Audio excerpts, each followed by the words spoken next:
You're stranded at sea and getting thirsty.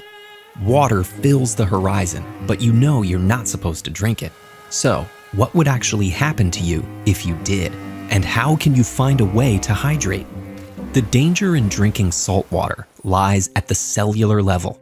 To maintain their structural integrity, your body's cells match the concentration of certain ions like salt within their membranes with the concentration outside of them. In your bloodstream, for instance. Seawater is about 4 times saltier than your blood. So when it's ingested, the fluid outside your cells becomes much saltier. To relieve the resulting pressure difference, water flows out of your cells. Your kidneys use this water to begin removing the excess salt, but they require much more fresh water to actually flush it all out. Consuming enough seawater without any fresh water can lead to salt poisoning. The effects can be devastating as the body's cells lose water and contract. This can cause tissues to shift and rupture and fluids to collect in critical organs. Overall, drinking seawater only makes things worse. Survival depends on finding or creating fresh water. In the 4th century BCE, Greek philosopher Aristotle described 2 main modes of seawater desalination, which are still used today. One is thermal and relies on heating seawater to yield vaporized, condensed freshwater, a method ancient Greek sailors used regularly. The other is reverse osmosis, which uses pressure to push seawater through a salt filtering membrane, a process Aristotle documented with a sealed wax jar. In the intervening millennia, people continued using and innovating on these methods. Making potable freshwater from seawater is a bigger project now than ever. Today, 2 billion people can't access clean drinking water, and 87 different countries, including many currently considered water-rich, are projected to be water scarce by 2050. As of 2022, the world's largest desalination plant turned over 2 billion liters of salt water into drinkable freshwater every day using mostly thermal technology. But this method has drawbacks. A lot of energy is required to generate the necessary heat, which is usually provided by fossil fuels.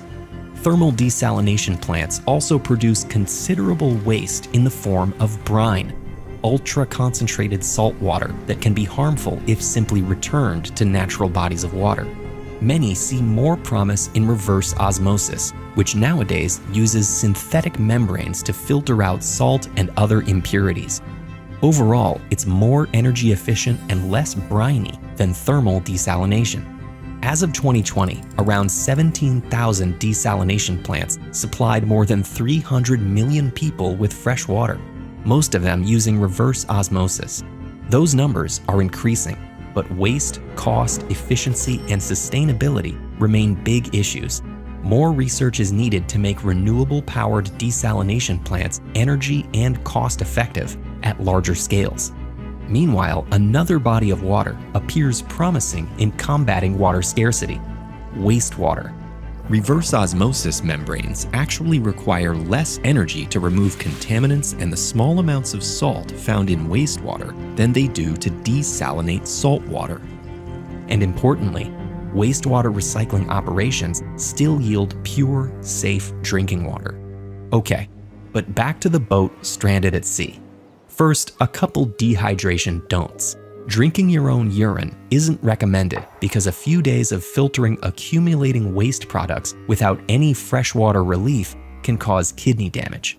And while it might feel counterintuitive, if you don't have any fresh water to drink, it's best not to eat, especially protein-rich food, because your body doesn't have enough water to digest it without becoming more dehydrated.